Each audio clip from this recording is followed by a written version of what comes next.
Good morning everyone. જય શ્રી કૃષ્ણ. શ્રી સાંદીપની વિદ્યા સંકુલની આ web સિરીઝમાં હું તમારું હાર્દિક સ્વાગત કરું છું. અમારા આ વિડીયોઝને વધારે આગળ જોવા માટે તમે શ્રી સાંદીપની વિદ્યા સંકુલની યુટ્યુબ ચેનલને સબસ્ક્રાઈબ કરો અને બાજુમાં આપેલા બેલ આઇકનને પ્રેસ કરજો. કેમ છો ધોરણ 8ના વિદ્યાર્થી મિત્રો? મજામાં? આજે આપણે ધોરણ 8માં સામાજિક વિજ્ઞાનના વિષયમાં છઠ્ઠો પાઠ ભણવા જઈ રહ્યા છીએ, જેનું નામ છે અંગ્રેજ શાસનની ભારત પર અસર. સ્ટુડન્ટ્સ, તમને એવો સવાલ થતો હશે કે ધોરણ 8માં પાઠ છઠ્ઠો તો ચલાવી દીધો છે, મેં જે પાઠ છઠ્ઠો ચલાવ્યો એ તમને દ્વિતીય સત્રનો ચલાવ્યો છે, એના આગળના જે 5 પાઠ બાકી છે એ પણ તમને હું ચલાવી દઈશ. પણ આ જે પાઠ 6 મેં તમને માનવ સંસાધન દ્વિતીય સત્રનો ચલાવ્યો એ ખરેખર પાઠ પ્રથમ સત્રનો ચલાવવાનો હતો, પણ અમારાથી જે દ્વિતીય સત્રનો પાઠ ચલાવાઈ ગયો છે. એટલા માટે હવે પાછું આપણે પ્રથમ સત્ર પૂરું કરીશું અને દ્વિતીય સત્રને શરૂ કરીશું. ઓકે, તો હવે આપણે શરૂ કરીએ છીએ અંગ્રેજ શાસનની ભારત પર અસર. જોઈએ. અરુણા વહેલી સવારે ધ્યાનથી સમાચાર પત્ર વાંચતી હતી, ત્યારે તેની પુત્રી પૂર્વા બાજુમાં બેસીને ગૃહ કાર્ય કરતી હતી. અરુણા મોટેથી વાંચતા બોલી, લિબિયામાં ક્રાંતિ. આ સાંભળી પૂર્વાએ પ્રશ્ન કર્યો, મમ્મી, લોકો શા માટે ક્રાંતિ કરે છે? અરુણાએ જવાબ આપ્યો, જો બેટા, લોકોની જરૂરિયાત ન સંતોષાય અને લોકો આર્થિક રીતે પાયમાલ બને તો ક્રાંતિ તરફ વળે. જ્યારે લોકોની અથવા તો કોઈ પણ સંસ્થાની કોઈ પણ સંઘની આર્થિક જરૂરિયાતો પૂરી થતી નથી, તેઓ પાયમાલ બને છે, ત્યારે શું કરે છે? ક્રાંતિ કરે છે. કોની સામે? તો કે સરકાર સામે. આપણા દેશમાં અંગ્રેજ શાસન સમયે ભારતમાં લોકોની પરિસ્થિતિ બહુ જ કંગાળ બની ગઈ હતી. ત્યારે એવું થયું હતું, ચાલ તને હું તે સમયના ભારતીય જીવનની વાત કરું. હવે અહીંયા અરુણાના વહેલી સવારે જે ધ્યાનથી સમાચાર પત્ર વાંચતી હતી, ત્યારે તેની દીકરી પૂર્વા તેની બાજુમાં બેસીને જે હોમવર્ક કરતી હતી, એ આવો પ્રશ્ન પૂછે છે અને તેના જવાબમાં તેની માતા અરુણા તેને આખી વાત કરે છે ભારતીય ક્રાંતિ કેવી રીતે થઈ હતી એ પણ. ભારતની આર્થિક સમૃદ્ધિ છેક 18મી સદી સુધી યથાવત રહી હતી. ઔરંગઝેબના અવસાન બાદ અરાજકતા પણ તેને નુકસાન પહોંચાડી શકી ન હતી. વિશ્વના ઇતિહાસકારોએ પણ કબૂલ્યું છે કે 18મી સદી સુધી ભારતની ઉત્પાદન પદ્ધતિ, એમના ઉદ્યોગો અને વેપાર વાણિજ્યનું સંગઠન અજોડ હતું. એ જ ભારત દેશ 100 વર્ષના અંગ્રેજ કંપનીના શાસનમાં તદ્દન કંગાળ અને પાયમાલ દેશ બની ગયો, જે ઇંગ્લેન્ડ માટે કાચો માલ પેદા કરનાર અને તેના કારખાનામાં તૈયાર થયેલો માલનો વિશાળ બજાર બન્યો હતો. ઔરંગઝેબના સમયમાં જે દેશની સમૃદ્ધિ હતી તે તેની અરાજકતા પછી પણ તેને નુકસાન પહોંચાડી શકી નહીં, પરંતુ અંગ્રેજોના શાસનમાં ભારત 100 વર્ષમાં એટલો પાયમાલ બન્યો કે અહીંયા જે કાચો માલ તૈયાર થતો તે તેના ઉત્પાદનમાં તૈયાર થયેલા માલનું વિશાળ બજાર બન્યો. હવે જોઈએ આગળ. કાચો માલ એટલે શું? કાચા માલના ઉદાહરણ આપો. તમારા ગામમાં ઉત્પન્ન થતા કાચા માલના ઉદાહરણોની એક યાદી બનાવો. તમારા ગામમાં ઉત્પન્ન થતો કાચો માલ ક્યાં જાય છે અને તેમાંથી કઈ કઈ વસ્તુઓને બને છે તેની યાદી બનાવો. જે માલ ઉદ્યોગમાં અથવા તો બીજી કોઈ સંસ્થામાં કે ક્યાંય કોઈ પણ વસ્તુ બનાવવા માટે વાપરવામાં આવતો હોય, તેના માટે કાચા માલ વગર એ વસ્તુ તૈયાર ન થતી હોય, તો એવી વસ્તુઓને કાચો માલ કહે છે. અંગ્રેજ શાસન સમયે ખેડૂતો અને ખેતી. બંગાળ, બિહાર અને ઓડિશાની દીવાની સત્તા મેળવ્યા પછી અંગ્રેજોને પોતાની આવક વધારવાનું એક વિશાળ ક્ષેત્ર મળી ગયું. બંગાળ, બિહાર અને ઓડિશાની દીવાની સત્તા મળી ગઈ એને, એટલે કે તેની ઉપર પાવર ઓફ અટર્ની મેળવી લીધી એને. તે પછી તેને પોતાની આવક વધારવાનું એક મોટું ક્ષેત્ર મળી ગયું. ખેડૂત વર્ગ અને ખેતીવાડીના ભોગે તેઓ વધારેમાં વધારે મહેસૂલ ઉઘરાવવા લાગ્યા. પરિણામે ખેડૂત વર્ગ પાયમાલ થયો. ઘણી વખત ઘરના દાગીના વેચીને પણ ખેડૂતો મહેસૂલ ભરી શકતા નહીં. ઘણી વખત એટલી વિકટ પરિસ્થિતિ આવી જતી કે ઘરના દાગીના પણ વેચવા પડતા, પરંતુ આ દાગીના વેચ્યા પછી પણ એટલી હદે મહેસૂલ હતો કે તે મહેસૂલ ભરી શકતા નહીં. પરિણામે એમને જમીન વેચી નાખવામાં આવતી. ખેડૂતોને ઘણી ખરી જમીન દેવામાં ડૂબી જતી. કેટલાક ખેડૂતો શાહુકારોની ભારે વ્યાજ પ્રથાનો ભોગ બની પાયમાલ થયા. ખેતીવાડી ભાંગી પડી, જેમાં ઈસવીસન 1770માં બંગાળમાં દારૂણ દુષ્કાળ પડ્યો. ભૂખમરાને કારણે લાખો લોકો મરી ગયા. કોર્નવોલિસ નામના ગવર્નર જનરલે કાયમી જમાબંધી નામની મહેસૂલ પદ્ધતિ અમલમાં મૂકી. ખરેખર આ કેટલી હદે દયનીય પદ્ધતિ છે, દયનીય રીત છે. આ પદ્ધતિ અનુસાર કંપનીએ દર વર્ષે માટે જમીનની મહેસૂલ નક્કી કરી. જમીનના કાયમી હક જમીનદારોને આપવામાં આવતા, એટલે કે કંપનીએ પોતાની આવક નિશ્ચિત બનાવીને પોતે પડખે ઊભો રહે એવો જમીનદાર વર્ગ ઊભો કર્યો. સામે ખેડૂતો તનતોડ મહેનત કરી ટાઢ તડકો વેઠી જમીન ખેડીને પાક પેદા કરતા અને તેનું શોષણ થતું. જે પણ કંઈ માલ એકઠો કરવામાં આવતા, જે પણ કંઈ ઉત્પાદન થતું, તેનો અમુક હિસ્સો મહેસૂલ તરીકે તેને કોર્નવોલિસને આપી દેવો પડતો.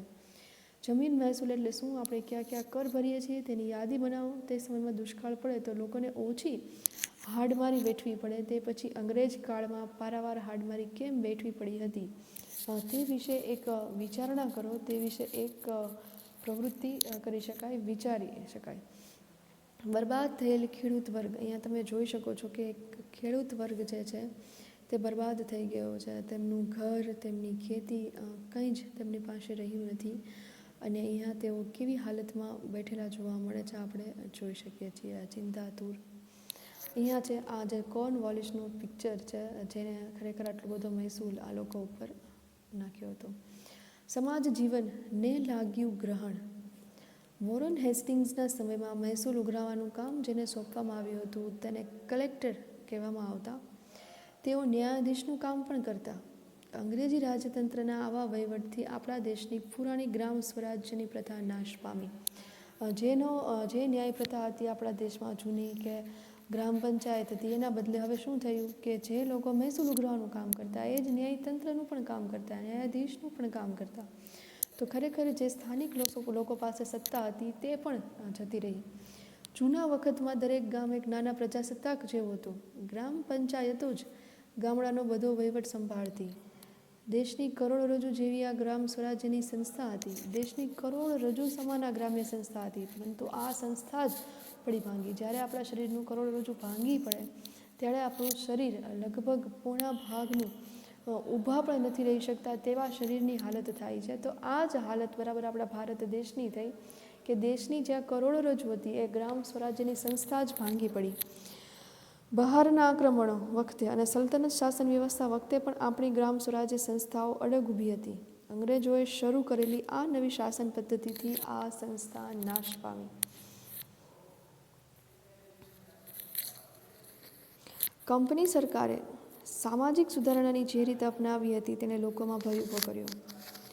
લોકોને લાગ્યું કે કંપની સરકાર ઈરાદાપૂર્વક ખ્રિસ્તી ધર્મ અંગીકાર કરાવી ભારતના ધર્મ અને સંસ્કૃતિનો નાશ કરવા માંગે છે. રેલવે અને લશ્કરમાં ભારતની સામાજિક વ્યવસ્થાની વારંવાર અવગણના કરવામાં આવે છે તેવી માન્યતા લોકોમાં ઊભી થઈ. આગ્રામાં એવું ફરમાન બહાર પાડવામાં આવ્યું હતું કે દરેક હિન્દીએ અંગ્રેજને સલામ ભરવી. ભાઈ આવું શા માટે? આવું ફરમાન અંગ્રેજો દ્વારા બહાર પાડવામાં આવ્યું હતું આગ્રામાં કે દરેક હિન્દી લોકોએ અંગ્રેજોને સલામ ભરવી. જો તેમ ન કરવામાં આવે તો તે દંડ કે સજાને પાત્ર ગણાતું. આ ખરેખર એક ખૂબ જ મોટી અન્યાયભરી વાત છે. પરિણામે અંગ્રેજો ભારતીયોના દિલમાં રોષ અને નફરતની લાગણી ઉત્પન્ન થઈ. ખરેખર બીજો કોઈ વિકલ્પ જ નથી. કોઈ પણ માણસને આવા ઘટનાથી કે આવા વર્તનથી તેના પ્રત્યે રોષ ઉપજે જ. ભારતીય વેપાર અને ઉદ્યોગોનો વિનાશ. હિન્દની હાથસાળો યુરોપને તેમજ એશિયાને જોઈતા કાપડનો બધો માલ પૂરો પાડતી. પશ્ચિમના વેપારીઓ અહીં માલ ખરીદવા આવતા. હિન્દમાં બનતું શણ, ઊન, રેશમ અને સુરતના કાપડની વિદેશમાં માંગ રહેતી. ઢાકાની મુલાયમ બારીક મલમલની દુનિયામાં મોટી માંગ હતી. કાપડ ઉપરાંત સુરોખાર, મીઠું, સાગર વગેરે માલની નિકાસ થતી. તેના બદલામાં ભારત અઢળક સોના ચાંદીની આયાત થતી. અંગ્રેજ શાસનનો અમલ થતાં આ સ્થિતિ સંપૂર્ણપણે બદલાઈ ગઈ. સોના ચાંદીનો પ્રવાહ ઉલટી સ્થિતિમાં વહેવા લાગ્યો. ઔદ્યોગિક ક્રાંતિની શરૂઆતમાં અંગ્રેજો એકલા બંગાળમાંથી જ આજના હિસાબે ગણીએ તો 500 કરોડ રૂપિયા માત્ર 2 દાયકાના શાસનમાં ઉપાડી ગયા હતા. ખરેખર ખૂબ જ મોટી રકમ છે. વિચાર કરો, આખા દેશમાંથી કેટલી સંપત્તિ અંગ્રેજોએ એકત્ર કરી હશે. તમારા દાદા દાદી પાસેથી માહિતી મેળવો કે આજે લાખો કરોડ રૂપિયાની વાત કરવામાં નવાઈ નથી, પણ આજથી 50 વર્ષ પહેલાં 1000 રૂપિયાની કિંમત શું હતી? કેમ રૂપિયાની કિંમત ઘટી ગઈ? રૂપિયા ગાડાના પૈડા જેવો થયો કેમ? ખરેખર તમે દાદા કે દાદી, નાના નાની કોઈ ઘરમાં વૃદ્ધ લોકો હોય તો તમે તેને પૂછો તો તમને કદાચ કહેશે કે આજથી વર્ષો પહેલાં જ્યારે તેમની તમારા જેવડી ઉંમર હતી ત્યારે પૈસાની સ્થિતિ કેવી હતી, તે લોકો કેવી રીતે ગુજરાન ચલાવતા. તો આજથી વર્ષો પહેલાં ખરેખર પૈસો એ ખૂબ જ મહત્ત્વની વસ્તુ હતી. પૈસા આટલા 1000 રૂપિયા તો કદાચ એવું બની શકે કે કોઈની મહિનાની આવક હોય. અત્યારે 1000 રૂપિયા તો 500,000 રૂપિયા તો એક સામાન્ય વાત બની ગઈ છે. એટલે ત્યારે પૈસાનું ખૂબ જ ઓછું પ્રમાણ હતી. રૂપિયાની કિંમત બહુ મોટી હતી, અત્યારે એ ઘટતી ગઈ છે. ભારતમાં ઉત્પન્ન થતો કાચો માલ અને ભારતમાંથી એકત્ર કરેલી રૂપિયાની મદદથી અંગ્રેજો ઇંગ્લેન્ડમાં ઉદ્યોગ ધંધાઓ વિકસાવવા લાગ્યા. તેમના કારખાનાઓ ધમધમવા લાગ્યા. ઇંગ્લેન્ડમાં બનતો માલ ભારતના જકાત વગર આવતો, જ્યારે હિન્દના કાપડ પર 80% સુધીની જકાત નાખી. ખરેખર આ અન્યાય કહી શકાય. પરિણામે ભારતમાં ઉત્પન્ન થતો કાચો માલ ભારતમાં જ મોંઘો પડવા લાગ્યો. આ હરીફાઈમાં ભારતીય હસ્ત ઉદ્યોગ અને ઉદ્યોગ ધંધા ચાલી શક્યા નહીં. આ અંગ્રેજ નીતિને કારણે કાપડ બનાવવાના, ધાતુઓના, કાચના, કાગળના, વહાણો બાંધવાના વગેરે આપણા અનેક હુનર ઉદ્યોગો નાશ પામ્યા.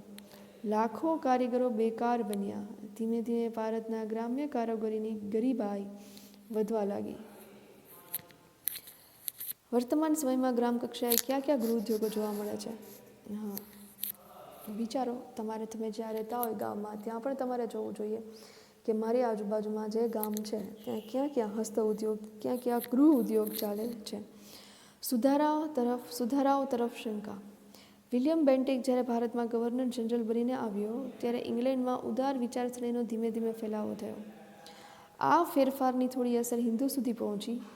અંગ્રેજ શાસકો પ્રજાના જીવનમાં રસ લેવા લાગ્યા. થોડા ઘણા લાભકારક સુધારા કરીને વિલિયમ બેન્ટિક પ્રમાણમાં વધારે માન પામ્યો. અને થોડા ઘણા સુધારા કર્યા, પણ કેવા? સ્વાર્થને ખાતર. બેન્ટિકે કંપનીના વહીવટમાં ભારતીયોને સ્થાન આપ્યું. અદાલતમાં ન્યાય માંગવા આવનારને માતૃભાષાનો ઉપયોગ કરવાની રજા આપવામાં આવી. રાજા રામ મોહન રાય અને બીજા સુધારકો સતી થવાના રાક્ષસી રિવાજ બંધ કરવા તથા ઘણા વખતથી પ્રયાસ કરી રહ્યા હતા. બેન્ટિકે આ સુધારકોની વિનંતી સાંભળીને સતી થવાનો રિવાજ અટકાવતો એક કાયદો 1829માં અમલમાં મૂક્યો. આ યાદ રાખજો સ્ટુડન્ટ્સ, ખૂબ જ મહત્ત્વનું છે, અંડરલાઇન કરજો. સતી થવાનો રિવાજ અટકાવતો એક કાયદો 1829માં અમલમાં મૂકવામાં આવ્યો. બેન્ટિકના સમયમાં અંગ્રેજ અમલદારો ભારતને સુધારક વર્ગ ઈચ્છતો હતો તેવા કુરિવાજો અટકાવવા પ્રયત્ન કરતા હતા. આ સુધારાઓને ભારતમાં રૂઢિચુસ્ત લોકો શંકાની નજરે જોવા લાગ્યા. હવે તે ખરેખર એક સારા કામ માટે કાર્ય કરતો હતો, સારું થવા કરે, પણ ભારતીય લોકોને ઉપર જે કંઈ પણ વીત્યું હતું એના કારણે તે આને શંકાને કારણે જોવા માંડ્યા. કંપની સરકારે કેળવણી માટે દર સાલ 1 લાખ રૂપિયા ખર્ચવાનો ઠરાવ કર્યો, પરંતુ એનો અમલ થતો ન હતો. છેવટે બેન્ટિકના સમયમાં શિક્ષણ સમિતિની રચના થઈ. ઈસવીસન 1834માં મેકોલે નામના એક અંગ્રેજ ધારાશાસ્ત્રીને અંગ્રેજી કેળવણીનો વિચાર આવ્યો.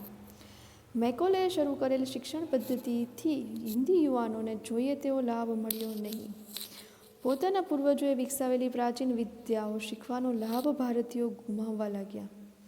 દેશમાં અંગ્રેજી કેળવણીની શરૂઆત થઈ. આ શિક્ષણ પદ્ધતિનો વિરોધ થયો. મહાત્મા ગાંધીજીએ તો તેને ગુલામીની કેળવણી કહેતા. પછી 1857માં યુનિવર્સિટીઓની સ્થાપના થઈ. અંગ્રેજી શિક્ષણથી અંગ્રેજોને જોઈતા ભણેલા કર્મચારીઓ મળવા લાગ્યા. તેમ છતાં ભારતીયોએ શિક્ષણ મેળવવા લાગ્યા અને તેમાંથી સ્વાતંત્ર્ય માટે રાષ્ટ્રવાદી માનસ પણ ઘડાવા લાગ્યું. એટલે તે સમયની જરૂરિયાત હતી તેનો તેઓ ઉપયોગ કરતા થયા. મેકોલેએ ભારતમાં શા માટે અંગ્રેજી કેળવણીની શરૂઆત કરી? એટલા માટે કે ભારતના લોકો તેને ઉપયોગી બની શકે. ઔદ્યોગિક ક્રાંતિને કારણે કારખાનાઓને ધમધમતા રાખવા, માલની હેરફેર માટે વાહન વ્યવહારની અને સંદેશાની માંગને પહોંચી વળવા નવા નવા યંત્રોની શોધ થવા લાગી. હિન્દમાં પણ તેનો ઉપયોગ કરવામાં આવે તો આપણા વેપારને લાભ મળશે, તેમજ લશ્કરી અંકુશ પણ રાખી શકાશે. જો તેમણે આ બધી વસ્તુઓનો વપરાશની શરૂઆત કરી, પણ શા માટે? પોતાનો સ્વાર્થ હતો એટલા માટે. આ પ્રકારના હેતુથી ભારતમાં રેલવે શરૂ કરવામાં આવી. ભારતની સૌપ્રથમ રેલવે વ્યવહાર ઈસવીસન 1853માં મુંબઈથી થાણા વચ્ચે શરૂ થઈ હતી. ખાસ યાદ રાખજો. ભારત જેવા વિશાળ દેશના દરેક ભાગ પર ચાંપતી નજર રાખવા અને પરદેશી રાજ્યને સંદેશા આપવા માટે જરૂર જણાતા ઈસવીસન 1854માં ટપાલ અને તાર સંદેશાની આધુનિક પદ્ધતિ અપનાવવામાં આવી. સાથે સાથે દેશમાં છાપખાના અને વર્તમાનપત્રનો વ્યાપ શરૂ થયો. આમ બ્રિટિશ શાસનના સુધારાઓ અંગ્રેજોના હિત માટે હતા. તેમ છતાં રાષ્ટ્રવાદના ઉદ્દેશ માટે એ ભારતીય માટે આશીર્વાદરૂપ બન્યા. ખરું કહેવામાં આવે તો કોઈ માણસ પોતાના સ્વાર્થ માટે થઈને કંઈ બીજાનું ખરાબ કરે છે, પરંતુ થાય છે એવું કે પોતાનું ખરાબ થઈ જાય છે અને એમનું સારું થાય છે. અંગ્રેજી કેળવણી પામેલો વર્ગ વિશ્વના પ્રવાહોથી માહિતગાર બન્યો, જેને દેશમાં સમાજ સુધારણા અને રાષ્ટ્રીય જાગૃતિના કાર્યમાં ખૂબ અગત્યની ભૂમિકા ભજવી. એ સમયે મેકોલેજે અંગ્રેજી શિક્ષણ નીતિની શરૂઆત કરી હતી. એ પોતાના સ્વાર્થ માટે કરી હતી, પરંતુ થયું એવું કે જે વર્ગ વિશાળ વિશ્વના પ્રવાહોથી માહિતગાર બન્યો અંગ્રેજી શીખવાના કારણે, અને એને દેશમાં સમાજ સુધારણાની અને રાષ્ટ્રીય જાગૃતિની કામમાં ખૂબ જ અગત્યની ભૂમિકા ભજવી. વર્તમાનપત્રો, તાર, ટપાલ અને રેલવેથી ભારતના લોકો એકબીજાની નજીક આવ્યા. અંગ્રેજી કેળવણી મેળવીને ભારતમાં રાષ્ટ્રવાદ જાગૃત કરનાર નેતાઓની નામની યાદી બનાવો. સ્ટુડન્ટ્સ, અહીંયા આપણો આ પાઠ પૂરો થઈ ગયો છે. આ પાઠનું સ્વાધ્યાય મેં તમને હોમવર્કમાં હવે આપવાનું છે નેક્સ્ટ, પરંતુ હું તમને પ્રશ્ન જવાબ સહિત જ સ્વાધ્યાય આપું છું હોમવર્કમાં, જેનાથી તમને લખવામાં સરળતા રહે.